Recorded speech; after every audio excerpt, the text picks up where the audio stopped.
these 7 dark chosen ones' powers are forever untouchable to light ones. Have you ever wondered why some forces move in silence yet ripple through history like earthquakes? Why some souls, the rarest of rare, seem to breathe in a different frequency, untouchable, ungovernable, almost alien to the laws that bind the rest? This isn't about ego. This isn't about light-washed spirituality telling you to just vibrate higher. No. This is about something older, something deeper.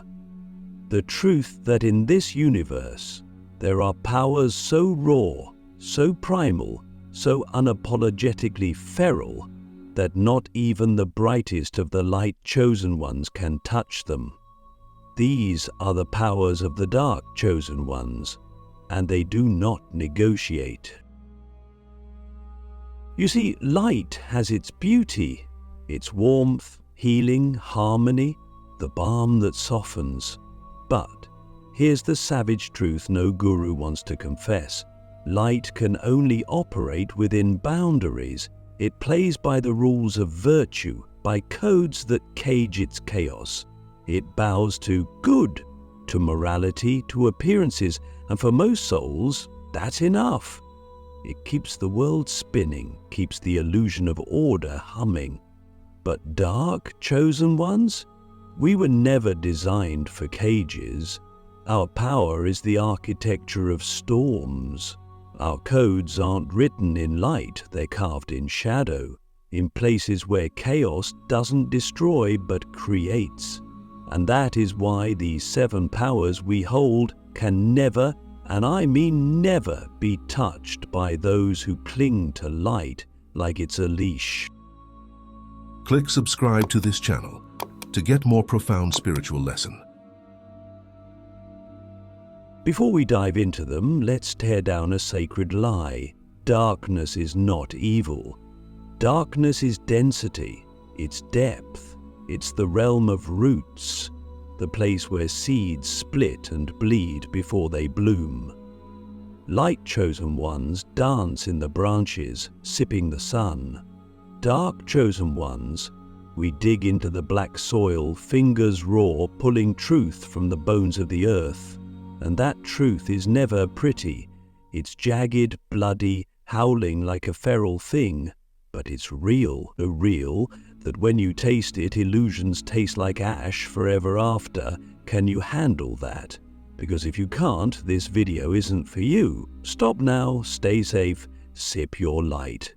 But if your marrow hums when you hear the word forbidden, if some ancient hunger in you snarls when you're told, stay in your lane, then lean in, because what I'm about to tell you isn't wisdom, it's weaponry. The first power, it's not glamour, it's not psychic tricks for parlor games, it's the weapon of paradox mastery. Dark chosen ones move through duality like predators through fog, where light ones cling to binaries, good versus bad, love versus hate. We eat them for breakfast. We know love has teeth, we know rage can heal. We know creation demands destruction, and we wield both without apology. That's why no light one can touch this. Their identity is built on purity. They amputate their shadow to keep their halo polished. We integrate ours and wear it like armor. Tell me, who do you think walks into the battlefield with more power? The one trying to stay clean, or the one who made blood his blueprint? Exactly. The second untouchable power? Command of chaos. Light thrives in order. It needs certainty, predictability, the safety of lines drawn in sand. But chaos, pure, untamed, merciless, eats those lines alive. And the dark chosen ones?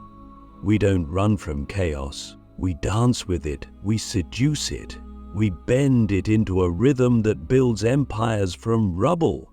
When markets collapse, when systems burn, light ones pray for peace while we carve kingdoms from the carcass of old worlds. That's why when you drop a dark one into hell, we don't scream, we redecorate.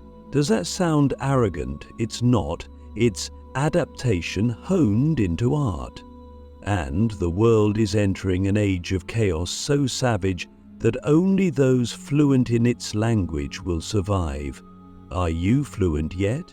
Or still stuttering in the dialect of denial? Now brace for the third, the power of shadow alchemy. This isn't healing your wounds with mantras and crystals. This is taking your trauma, the jagged glass in your veins, and forging it into swords so sharp they carve paths through mountains. Light ones seek to erase pain. We feast on it, because we know every scar is a blueprint, every heartbreak a furnace. And when you learn to metabolize agony into architecture, you stop fearing the dark and start drinking from it. That's a currency light ones can't counterfeit, because their doctrine is built on avoidance. Ours is built on assimilation. Tell me, what happens when you stop fearing your demons and start hiring them as bodyguards? You become ungovernable, untouchable.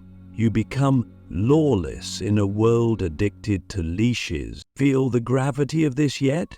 Good, because I've only unveiled 3 and already your bones are humming. You know why? Because some part of you remembers. This isn't new, this isn't learnt, it's lineage, buried under lifetimes of sermons telling you to shrink, to shine soft, to stay holy.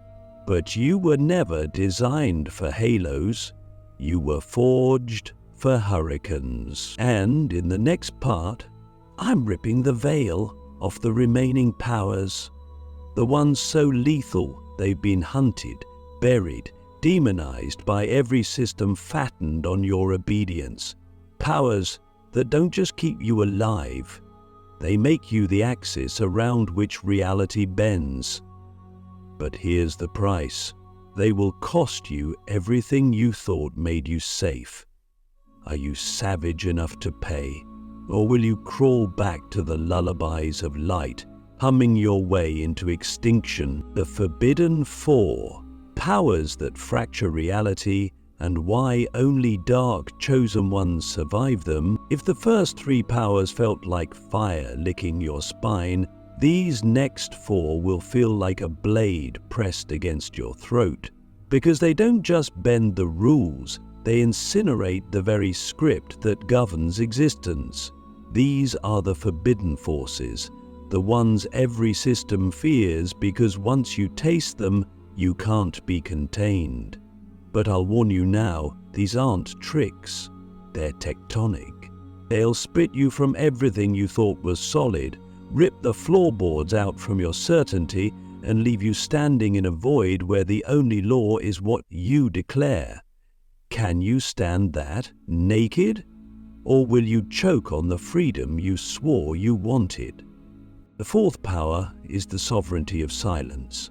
Light ones crave noise, choruses of approval, affirmations echoing through the hollow chambers of their self-worth. They wield words like shields, prayers like sedatives, never realizing every syllable leaks power when spoken prematurely. Dark chosen ones, we know the gravity of the unsaid. Silence isn't absence for us, it's artillery. It's the black chamber where we weaponize intention so condensed it crushes outcomes under its weight. When we speak, it's not to prove, it's to pierce. One sentence from a dark one can dismantle alliances, redirect timelines, fracture illusions others spend lifetimes fortifying. That's why the meek misunderstand us. They call it cold. It's not cold, it's calibrated. Because when you master silence, you stop playing defense in the game of influence, you become the game board itself. The 5th power is even deadlier. energetic possession, not in the horror movie sense. Forget the theatrics. This is the science of field domination. Light ones think influence is persuasion, charisma, sweet-tongued seduction. They hustle to convince. Dark chosen ones, we don't convince, we consume. We walk into rooms and reality buckles because our frequency has been sharpened like a blade dipped in starlight and shadow. We bend outcomes not by begging, but by emanating. Presence becomes a gravitational pull so savage, it rewires decisions before they reach the tongue. People call it magnetism, aura, X-factor. Call it what you want, it's a weapon. Light ones can't wield because their obsession with purity sterilizes their voltage. They dim to stay digestible. We detonate, and the world doesn't forget detonation. Now for the sixth power, apex adaptability. Listen to me. This one isn't sexy, it's savage.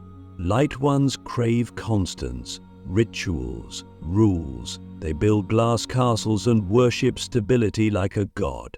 But stability is a corpse dressed for a wedding.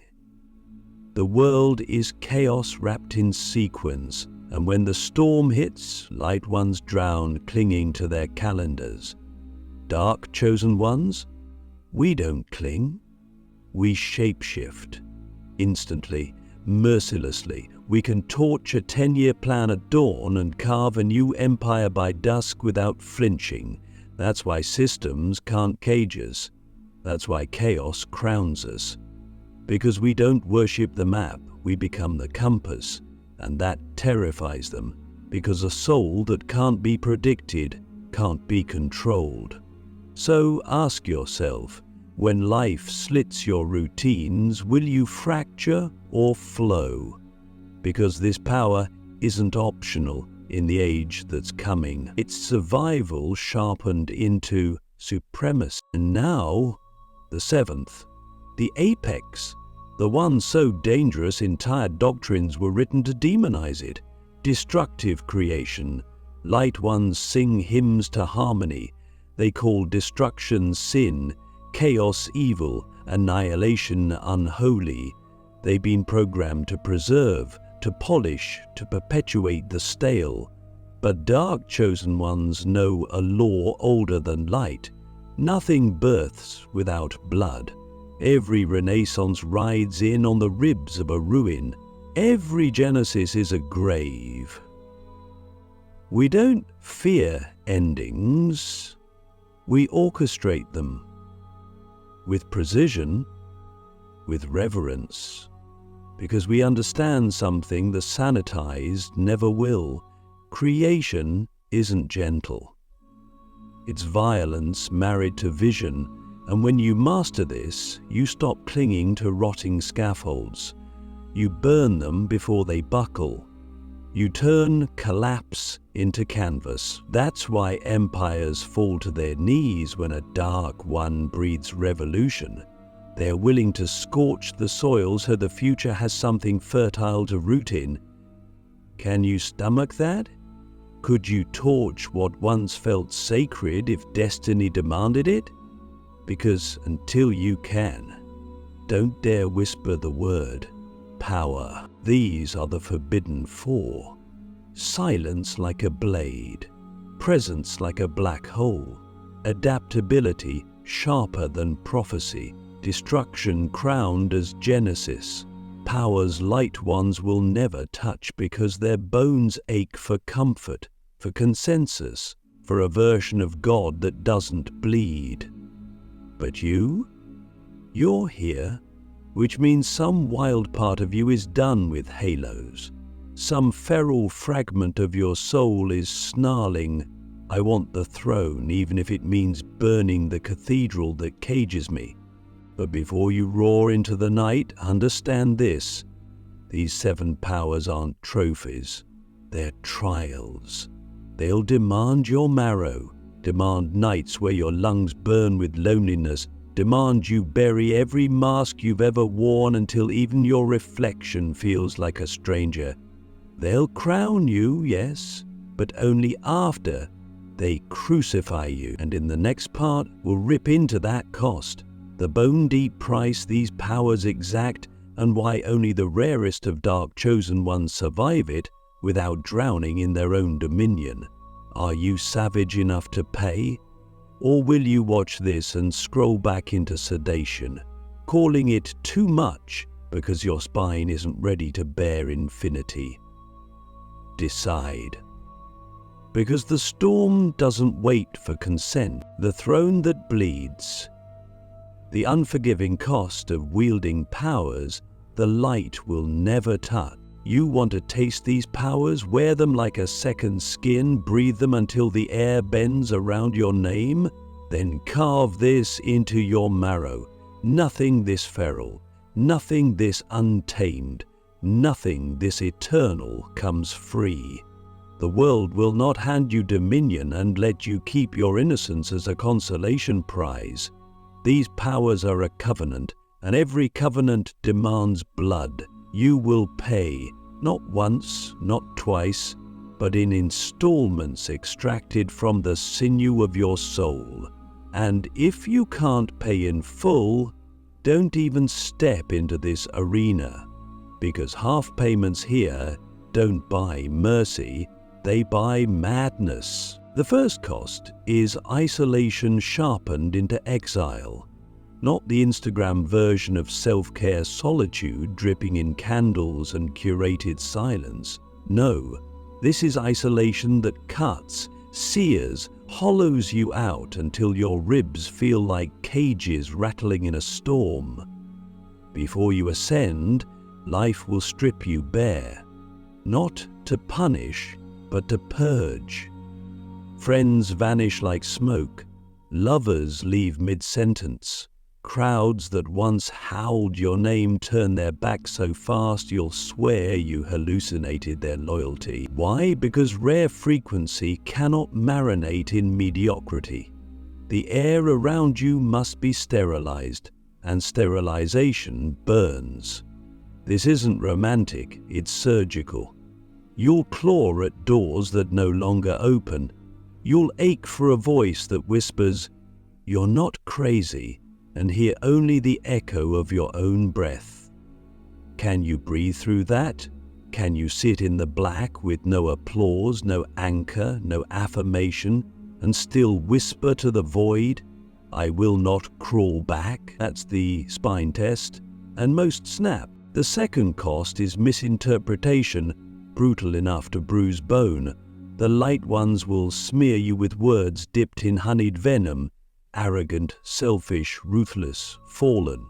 They'll kneel at the altar of their sanitized gods and spit prayers for your deliverance. But don't be fooled. It's not your darkness that offends them, it's your freedom. You've shattered the glass ceiling they mistook for sky, and now every breath you take is an indictment of their domestication. So they'll weaponize morality. They'll script you as the villain in their bedtime stories because it soothes them to shrink you. And here's the blade in the ribs. You'll want to explain, to plead, to prove. Don't. Every syllable you speak in defense drains voltage. Let them misunderstand. Let them choke on their smallness while you carve empires in silence. But hear me. The craving to be understood will claw at your spine like a starving wolf. Kill it, or it will kill you. The third cost? Self-immolation. And this one is savage because it feels like murder in slow motion. You'll burn identities you once worshipped. Roles that stroked your ego will melt into sludge under your boots. Titles that once made your name taste like gold will dissolve like sugar in rain. And you'll fight it. You'll clutch the corpse of who you were until your fingers bleed. But here's the law. Evolution doesn't negotiate with nostalgia. You can't drag dead weight into dominion. You torch it, or you rust beside it. And that burning won't just blister your flesh, it will blister your illusions of control. Because surrender at this altitude isn't gentle, it's violent. And yet, when the last mask turns to ash and the smoke clears, you'll feel something feral blooming in your chest, the first inhale of sovereignty, so sharp it tastes like metal on your tongue. But here's the cruelty cloaked in beauty. The higher you rise, the heavier the crown, because rare power doesn't just magnetize empires, it magnifies your shadows. Every hunger you hid becomes a hurricane. Every wound you buried mutates into a vortex that can drag kingdoms into its spiral if you blink. That's why this isn't just ascension, it's execution. You don't get to relax at the summit. You don't sip champagne on marble thrones. You wake every dawn to war, not with enemies, but with the beast in your own marrow, the one whispering, "Use it for vengeance. Use it for vanity. Use it to feast because you can." And if you yield, the fall isn't a stumble, it's a free fall into oblivion so absolute, your name becomes a cautionary tale carved in bone. So what does this mean? It means before you scream for the throne, ask yourself this savage question. Can you die without dying? Can you torch your comfort, slit the throat of your need for applause, bury the ego that craves the crown, and still rise smiling through the smoke? Because until the answer is yes, the gates stay shut. They're not locked. You are. And the key isn't light, it's the blade you plunge into your own illusions. In the final part, I'll drag you through the last gate, the law of laws. The revelation so feral, it will either crown you or crucify you. Because if you think this path ends with you sitting pretty in sovereignty, you've swallowed a fairy tale. The end game isn't dominance, it's dissolution. The death of the self that thought it was king. Are you savage enough to slit your own name and wear eternity instead? Then meet me in the void, the final gate, when dark chosen ones stop existing and start becoming law. You thought the summit was the throne. You thought the goal was dominion, the power to bend life like molten iron, the ability to rewrite the scripts others are enslaved by. That's the bait every seeker bites before they bleed. Because the real end game isn't sitting on a throne, it's burning it. It's the death of the last illusion, the belief that this was ever about you. Read that again. Let it claw through your spine. Because if those words make your bones ache, you're closer to truth than you've ever been. This is where most fracture. They can handle exile, they can handle being smeared, misunderstood, crucified by the masses who worship chains. They can even handle self-immolation, the burning of masks, titles, roles. But this final gate demands the annihilation of the very self that fought so hard to rise. And that's why almost no one crosses. They ascend halfway, then rot on mountains built of their own ego, calling their plateau a peak. They write books, they build cults, they drown in applause that tastes like anesthesia, never knowing they flatlined in velvet. But the rarest of the rare? They slit that illusion's throat and watch its blood pool like ink. They torch the last name they ever answered to. And when the smoke clears, there is no I left, only an axis, a law humming in human form, moving through reality like a gravitational field that bends everything in its orbit without trying. Do you understand the violence and beauty of that? It means you stop manifesting, you stop hustling, scripting, conjuring like a desperate alchemist. You become the formula. Existence bends because your frequency has liquefied its spine. You don't chase outcomes, they bloom in your shadow. You don't command, your breath is a decree. But here's the savage paradox. To wield infinity, you must hold nothing. To become law, you must dissolve every molecule of ownership. That includes the stories you've tattooed on your bones, the pain you romanticized, the thrones you thought you earned, the lovers you swore were lifelines. All of it, ashes. Because the law has no attachments. It moves like storm and silence, like death and Genesis braided into one. It is feral but not reckless, merciless but not cruel, sovereign yet servant to something vaster than vision, something that doesn't even speak in words, only pulses in codes older than galaxies. And what does that feel like? It feels like standing in a void that hums louder than thunder, and realizing the void hums in your chest. It feels like remembering something your soul always knew but your mind never could, that you were never walking toward power, you were walking back to essence. Every exile, every crucifixion, every grave you dug for your illusions wasn't punishment, it was precision. It was stripping you to the bone so you could hold what can't be held. So what now?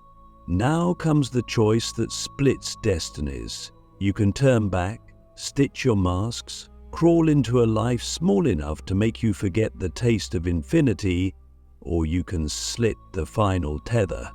The you who thought this was about crowns and conquest, and let the current drag you past individuality into immensity. But hear me, once you cross, you don't come back. You don't belong to applause, to titles, to tribes. You don't even belong to time, you belong to the code. And the code does not care for your comfort, it cares for completion. So decide, Dark One. Will you clutch the carcass of self and call it safety, or will you burn until your bones whisper the only truth that ever mattered? I am nothing, therefore I am everything.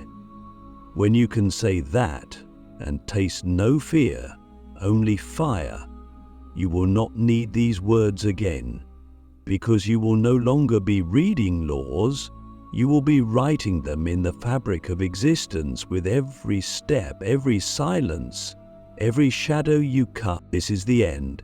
This is the ignition. Walk out now and the world will forget you in a month. Cross this threshold and the world may never remember your name, but it will never escape your impact. So what's it going to be? Welcome to the void. Welcome to the law.